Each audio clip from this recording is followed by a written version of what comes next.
Assalamualaikum warahmatullahi wabarakatuh. Kembali lagi di podcast KIP Kota Banda Aceh.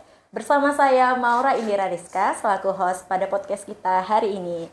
Nah, teman pemilih, podcast KIP Kota Banda Aceh merupakan bentuk dari pendidikan pemilih yang dihadirkan oleh KIP Kota Banda Aceh guna terus memberikan pendidikan serta pengetahuan terkait kepemiluan kepada teman pemilih sekalian. Dan untuk podcast kita pada hari ini, tema yang kita angkat yaitu terkait dengan implikasi hasil pemilu terhadap kebijakan pemerintah. Dan untuk narasumber kita pada hari ini sudah hadir Bapak Ramzi Murzikin, SHIMA, yang merupakan Ketua Program Studi Ilmu Politik FISIP UIN Araniri Banda Aceh.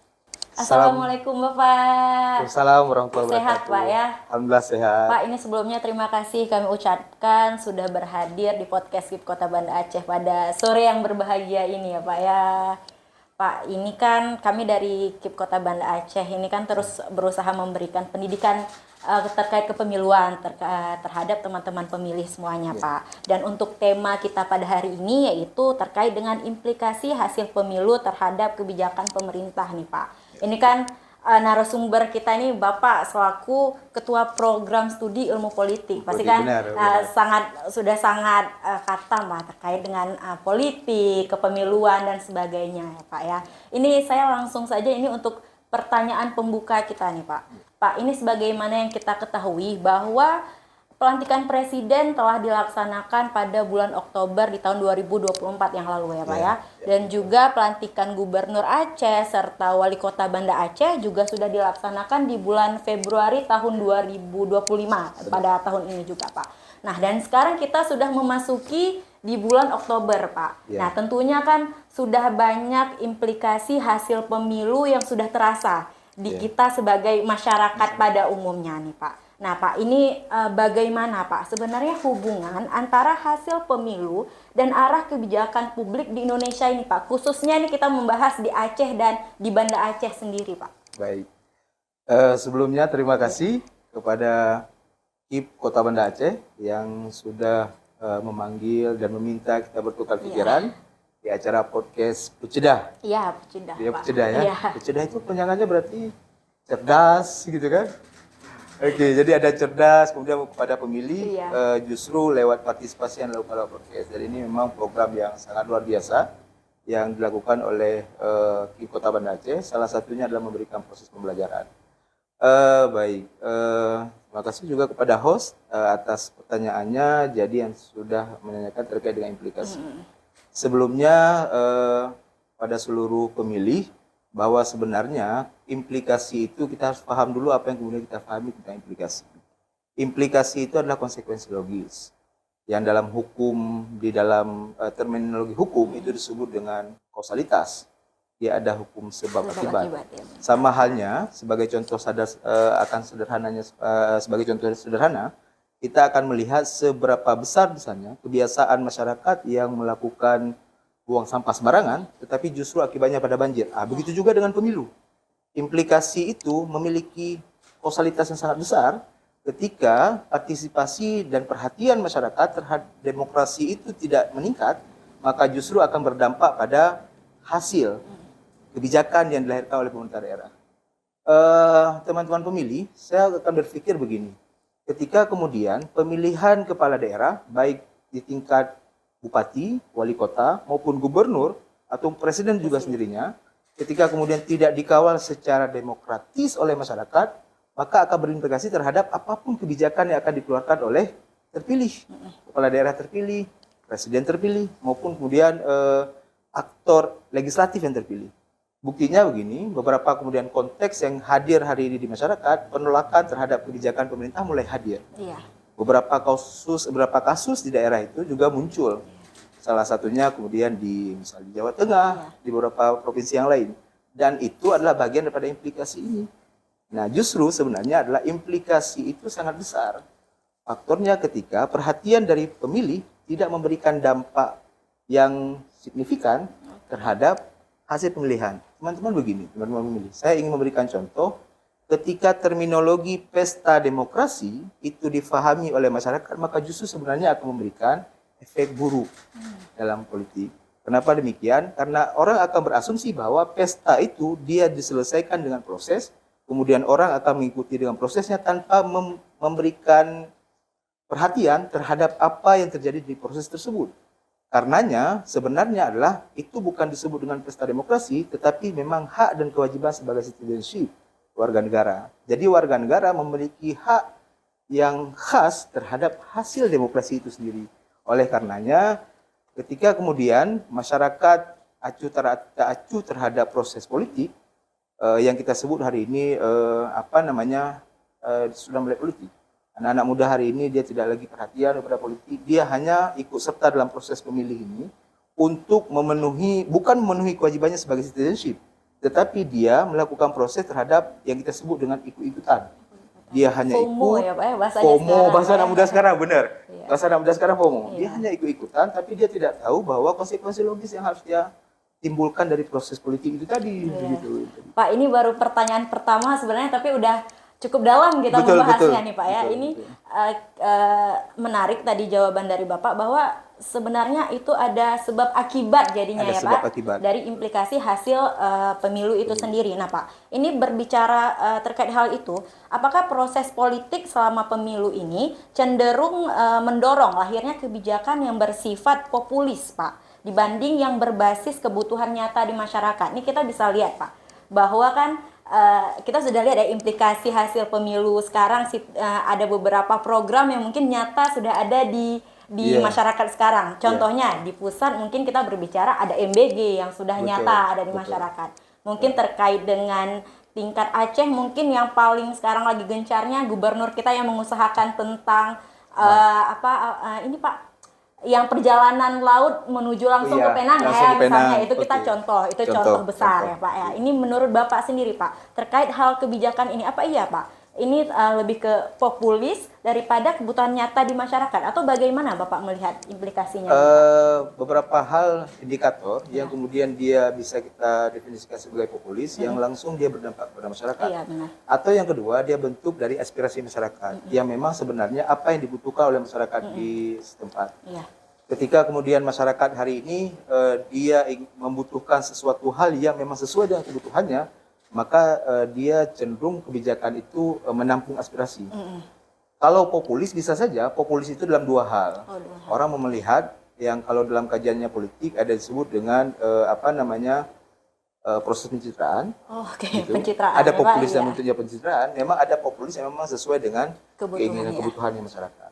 Nah, populis itu terkadang ketika kemudian dibungkus dalam proses pencitraan, maka justru sebenarnya dia ingin mencitrakan dirinya untuk periode berikutnya. Tetapi kalau memang populis dia ingin melakukan hanya proses sesuai dengan kebutuhan masyarakat, maka justru sebenarnya pada proses berikutnya dia akan kemudian dipilih karena dilihat dan disenangi oleh masyarakat. Jadi dua hal mungkin yang berbeda karena bisa dibilang dua sisi mata uang juga berarti Pak ya, bisa ada positifnya, bisa ada negatifnya sebenarnya. Sehingga Pak, dalam kajian politik kita bisa lihat secara teori itu ada yang disebut dengan sensasi, ada yang disebut dengan fantasi. Jadi apakah kebijakan yang dikeluarkan itu dia sebagai sensasi politik atau dia sebagai fantasi politik? Pak. Ini Pak sebenarnya sangat menarik nih, karena kita berbicara benar-benar bagaimana keadaan politik pasca pemilu ya, bisa kita katakan Pak. Pak, ini kan kalau kita lihat bahwa ketika pemilihan kemarin, ini kan masyarakat memang memilih calon, tapi kan masyarakat juga melihat basic dari calon tersebut, dari partai politik mana. Kan kita bisa katakan bahwa besar peran partai politik sebagai hal yang menjadi salah satu tolak ukur masyarakat dalam memilih, dalam mencoblos calon gitu Pak. Nah ini untuk hal ini sebenarnya bagaimana Pak peran dari partai politik dalam memastikan kesinambungan kebijakan publik setelah pergantian pemerintahan nih Pak? Kan ini kan partai politik sebenarnya sangat besar memegang kendali untuk kebijakan pemerintahan ini nih Pak. Saya dua hal begini.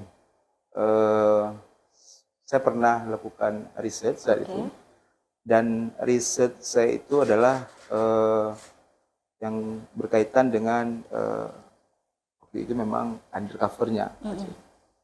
Salah satu hal yang muncul adalah terkait dengan bunyinya adalah bisnis syahwat di negeri syariat. Oke. Jadi waktu itu TV One pernah muncul itu di 2010. Oh, ya. Bisnis sawit negeri syariah. Lalu kemudian itu saya up untuk menjadikan bahan riset. Ujungnya adalah kita muncul dua hal antara relasi politik, antara relasi penguasa dengan pengusaha. Nah, karena dalam terminologi politik, dari politik itu ada tiga hal. Apakah pemerintah atau elit politik ini dia cenderung kepada korporasi atau dia cenderung kepada society, kepada masyarakatnya. Jadi dua hal yang berbeda, kecenderungannya dalam sebuah kebijakan itu apakah kebijakannya condong kepada society atau kemudian condong kepada korporasi. Uniknya adalah salah satu jawaban yang paling menarik saya itu ya yang dalam kemudian hanya menjadi pertanggungjawaban akademik waktu itu untuk menjadi tesis saya. Jawabannya ketika kemudian saya respon di jawabannya di informan dan kemudian beberapa informan aktor politik, jawabannya begini, satu hal yang berbeda, dia menjadi aktor politik untuk berada di panggung politik itu adalah persoalan bagaimana dia harus dipilih oleh masyarakat. Lagi-lagi pencitraan berarti. Lagi-lagi pencitraan. Mustahil kalau kemudian berbicara kontra politik. Satu sisi ketika dalam konteks pengusaha ini, maka dia harus bagaimana keuntungan itu diperoleh untuk dirinya sendiri. Jadi ketika kemudian kontra syariat itu dipadukan dengan teksnya kebijakan, dia sebenarnya pada pro kebijakan untuk syariat Islam. Tetapi dalam aktivitas dia berada pada kontra syariat. Yang kemudian justru dia memberikan stimulus agar silakan saja kontra, nanti kita akan berikan informasi.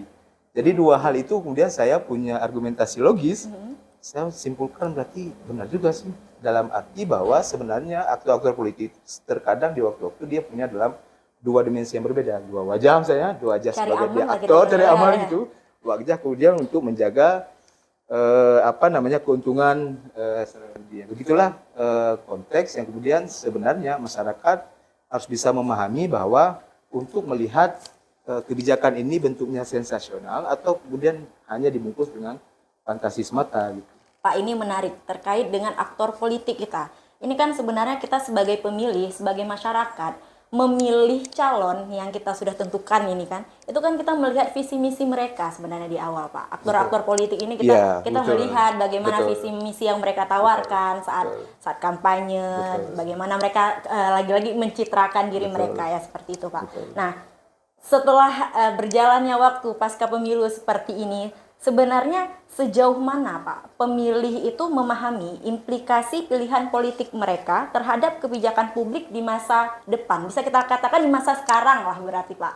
Apakah ini ada timbul kemudian sebuah kekecewaan dari pemilih bahwa lah ternyata visi misi yang ditawarkan tidak sesuai atau malah bersyukur karena itu jatuhnya sesuai? Itu sebenarnya apakah ada kesadaran dari pemilih atau bagaimana itu Pak? Sayangnya di situ.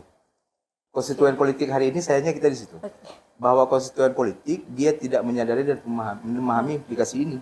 Sehingga masyarakat pemilih dia bisa kita golongkan sebagai pemilih tradisional, bukan rasional. Gitu ya. Jadi dia hanya melakukan pilihan politik untuk memenuhi permintaan gitu. Bukan melihat bahwa ini adalah kewajiban politiknya.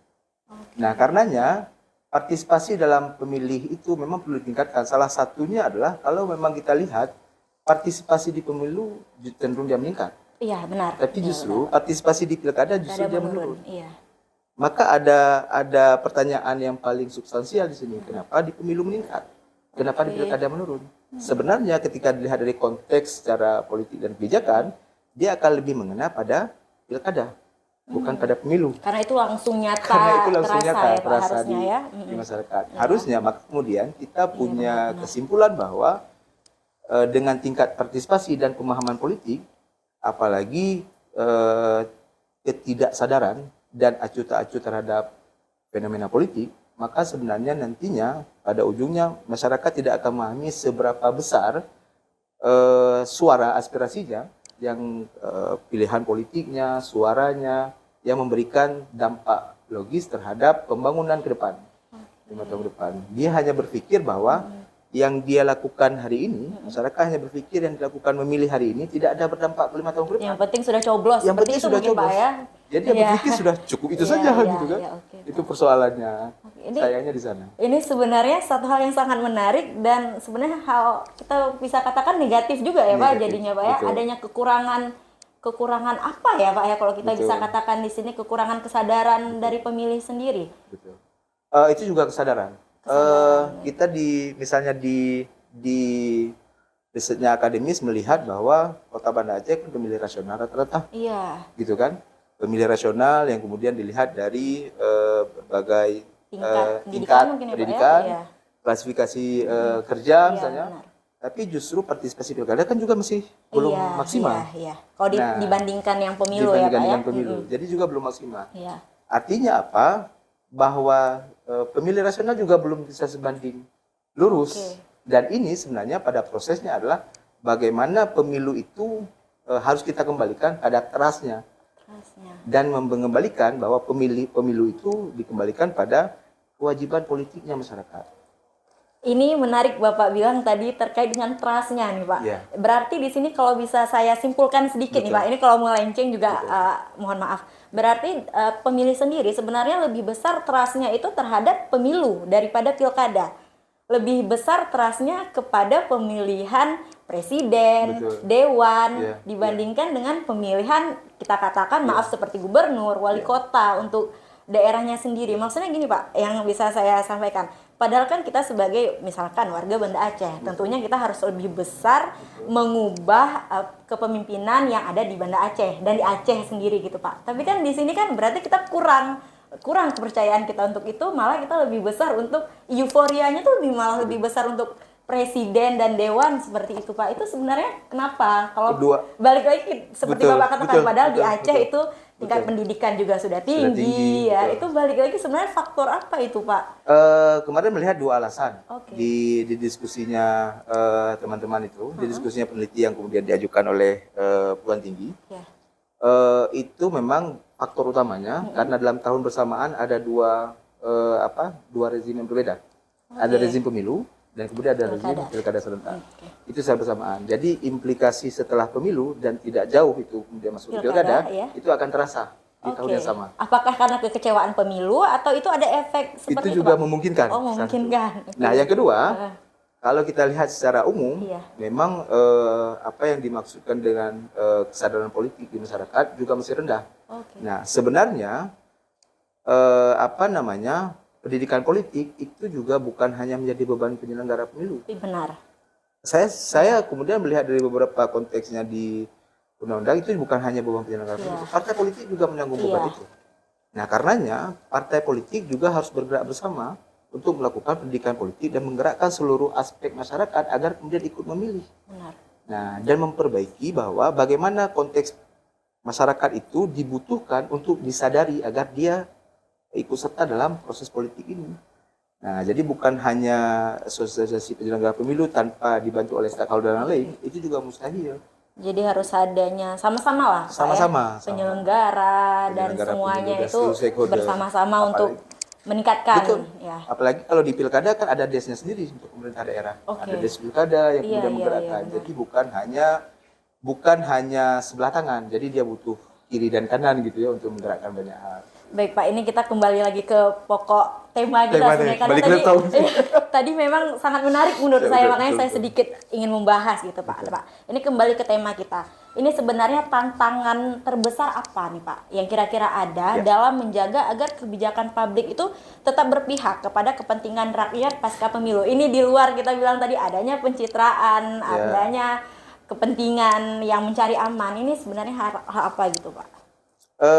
Ada tantangan positif dan tantangan negatif. Iya.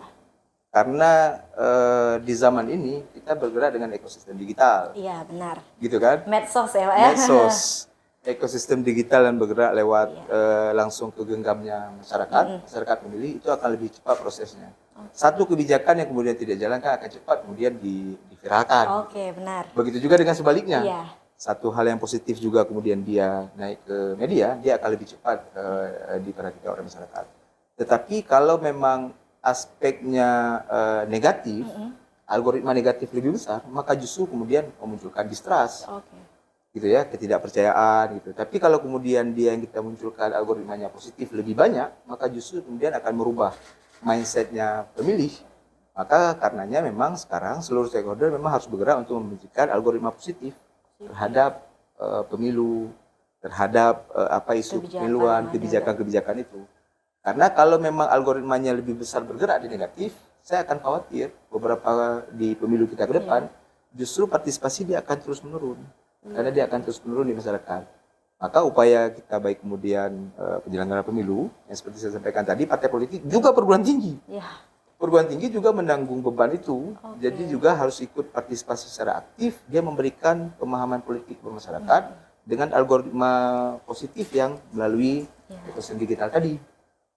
Menarik Bapak katakan bahwa sekarang kita karena memang zamannya media ya Zaman Pak, media. dan juga pemilih-pemilih kita tentunya sekarang memasuki zamannya Gen Z kita bilang, mungkin ke depan juga Gen Alpha yang memang semuanya dengan HP gitu Pak ya, berbeda dengan kita mungkin milenial, boomer yang mungkin masih berbasis data, berbasis yang ini. Kalau sekarang kan emang kita katakan TikTok itu malah menyebar informasi kepemiluan juga lebih cepat, Instagram dan sebagainya ya Pak ya. Berarti itu ada sisi positif, sebenarnya ada sisi negatifnya ya Pak ya. Pak, ini menarik.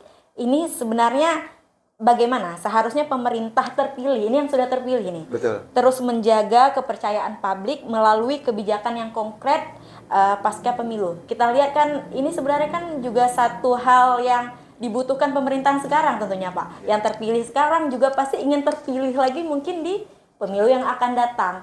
Tapi kan kita tidak tahu nih, apakah kepercayaan publik sudah besar kepada pemerintahan yang sekarang. Nah, ini bagaimana cara pemerintah terus menjaga kepercayaan publik ini, Pak? Itu penting karena kepala daerah terpilih, dia tidak hanya menjaga algoritmanya lewat dunia maya, tapi juga harus dunia nyata. Itu kemarin kan ada lagi muncul itu, seingat saya kemarin di Instagram tuh, wali kota tuh yang lagi sidak di puskesmas. Oh iya benar, ya itu viral, ya benar-benar Pak. Viral tuh sidak yang jam kerja ya. Di puskesmas, benar, Pak. Yang kemudian memberikan kesimpulan bahwa saya dipilih oleh masyarakat. Iya benar. Gitu kan, saya dipilih oleh masyarakat, maka saya jaga kepercayaan masyarakat. Syukur kalau kemudian itu dijaga lewat dunia nyata, tidak hanya lewat dunia maya. Maka proses politik itu baik kemudian kepala daerah maupun legislatif juga mampu memberikan kepercayaan, tidak hanya meyakinkan pemilih lewat dunia maya, tetapi juga harus diberikan lewat aksi nyata di dunia nyata, sehingga setidaknya adalah masyarakat yang memilih dan yang dipilih sama-sama terjaga harmonisasi kepercayaan, memilih aktor yang kemudian sesuai dengan pilihan politiknya. Jadi itu perlu dirawat. Kepala daerah yang memberikan kebijakannya langsung memberikan dampak kepada masyarakat, tapi jangan dibohongi lewat maya. Jadi harus memang fakta lewat nyata juga ada. Pak, ini menarik ya. Jadi sepertinya pembahasan kita dari pertanyaan pertama sampai pertanyaan yang tadi terakhir saya lontarkan berhubungan sebenarnya Pak ya, implikasi hasil pemilu dengan kepercayaan publik, dengan cara penyajian sekarang di media sosial, dengan cara pencitraan, kita katakan pencitraan secara positif, baik itu wali kota, gubernur atau presiden sekarang atau aktor-aktor politik lainnya, itu sebenarnya berkesinambungan sekali ya Pak. Pak, ini mungkin pertanyaan penutup sekaligus untuk podcast kita pada hari ini Pak. Ini sebenarnya saya jujur sangat menarik nih Pak, untuk pembahasan kali ini saya sangat menarik nih bagi saya Pak. Pak, ini mungkin Bapak nih sebagai dosen FISIP tentunya Pak. Ini bagaimana dari Bapak sendiri mengedukasi kepada mahasiswa-mahasiswa kita yang kelak kan mungkin itu yang akan menjadi calon-calon yang duduk di dewan, calon gubernur, presiden, wali kota. Ini bagaimana Bapak mengedukasi terkait dengan implikasi hasil politik ini kepada mahasiswa ini, Pak? Betul. Kita kan pernah bahas ini nih soal jejak demokrasi, jejak kinerjanya KIP di Kota Banda Aceh. Bukunya KIP ya Pak ya? Bukunya KIP Kota Banda Aceh. Jadi salah satu bentuk memang partisipasi tidak hanya di Kota Banda Aceh, secara umum di kabupaten lain dan juga di provinsi, secara umum secara provinsi dan nasional, mungkin juga perlu ditingkatkan agar partisipasi pemilih itu bukan hanya bergerak hanya dia berada pada pemilih tradisional, tetapi dia berada pada pemilih rasional. Karenanya kalau di perguruan tinggi penekanannya hari ini kepada mahasiswa yang politik, kita berpikir dengan seluruh dosen saat itu lewat laboratoriumnya ilmu politik untuk melakukan gerakan yang disebut dengan sekolah sekolah demokrasi. Sekolah demokrasi. demokrasi yang kemudian sedang disusun modulnya, yang sedang disusun prosesnya agar kita bisa masuk lewat sekolah. Karena kita tidak mungkin secara simultan memperbaiki proses demokrasi tidak yang kita inginkan hari ini dia akan berubah di tahun depan. Tidak mungkin ya Pak. Nah, tidak mungkin karena dia justru kalau dalam kajiannya politik kita memang harus bangun lewat dominasi dulu. Agar kemudian membentuk dia hegemoni kesadaran terhadap dirinya. Jadi tidak mungkin tidak dibangun dominasi. Jadi seluruh kita gerakkan agar kemudian dia memberikan kesadaran dengan sendirinya lewat hegemoni. Jadi proses politik memang dia bergerak lewat dominasi dulu. Kita sama-sama membicarakan positif, maka setidaknya yang positif itu akan membentuk sebuah main baru yang itu akan tergerakkan dengan kesadaran dirinya disebut dengan hegemoni. Jadi di program studi ilmu politik dengan timnya seluruh Sivitas Akademika, kita sepakat kemarin untuk melakukan sekolah demokrasi yang sudah coba dibangun dengan pemerintah daerah. Jadi kita bisa langsung ke sekolah, mungkin lewat penyelenggara pemilu, kita secara bersama-sama. Kan kita masih ada jeda nih. Jadi beberapa tahun ke depan untuk menghadapi pemilu mendatang. Pak, ini menarik ya, berarti dari FISIP UIN sendiri ya berarti ya Pak ya? Itu sudah adanya sekolah demokrasi yang coba turun ke sekolah-sekolah berarti. Pak, ini kan semoga nanti bisa bekerja sama dengan KIP ini Pak. Betul, karena KIP juga kan melakukan pendidikan pemilih dengan adanya datang ke sekolah-sekolah ini Pak untuk memberikan informasi terkait kepemiluan gitu Pak. Semoga nanti bisa sama-sama bersinergi kan Pak. Ini bisa satu tujuan juga soalnya kan Pak, dan itu bisa terus dicanangkan sampai mungkin pemilu di 2029 nanti Pak. Semoga bisa ada titik temunya nih Pak. Bisa kerjasama antara FISIP UIN dengan KIP Kota Banda Aceh. Kita sudah ada kerjasama antara KIP gitu kan, KIP Kota Banda Aceh dengan. Selama ini kan mungkin dari magang dulu, ini bisa untuk karena memang perguruan tinggi sekarang diharapkan harus bisa kolaborasi. Jadi kolaborasi dengan seluruh stakeholder penting, termasuk dalam agenda ini, agenda untuk memperbaiki partisipasi pemilih untuk menghadapi pemilu 2029 mendatang. Saya pikir itu. Karena tentunya KIP Kota Banda Aceh tidak mungkin bisa menyukseskan pemilu sendiri Pak. Butuh adanya dukungan termasuk juga dari FISIP UIN sendiri ya Pak. Pak, ini terima kasih banyak Pak. Saya ucapkan untuk kehadiran Bapak di podcast ini. Ini banyak sekali nih ilmu baru untuk saya pribadi, ini cukup banyak ini Pak. Terima kasih sekali juga nih, kami sudah diundang, kita bisa bertukar pikiran. Pak, ini semoga nanti ada lagi episode selanjutnya bisa undang Bapak lagi atau mungkin dosen-dosen yang lain, mungkin mahasiswa FISIP sendiri. Untuk kita lihat dari sisi mahasiswa tentunya untuk kepemiluan ini ya Pak ya. Pak, terima kasih banyak. Semoga apa yang kita bahas hari ini menjadi ilmu baru untuk kita dan juga ilmu untuk teman-teman pemilih semuanya untuk terus bisa juga mensukseskan ke pemilu di depan di tahun 2029. Walaupun masih lama, tapi dari sekarang lah kita mencoba untuk pemilu 2029 menjadi pemilu yang lebih baik lagi ya Pak. Pak, terima kasih banyak sekali lagi. Assalamualaikum Bapak dan teman pemilih. Sampai jumpa di podcast KIP Kota Banda Aceh selanjutnya. Salam bro.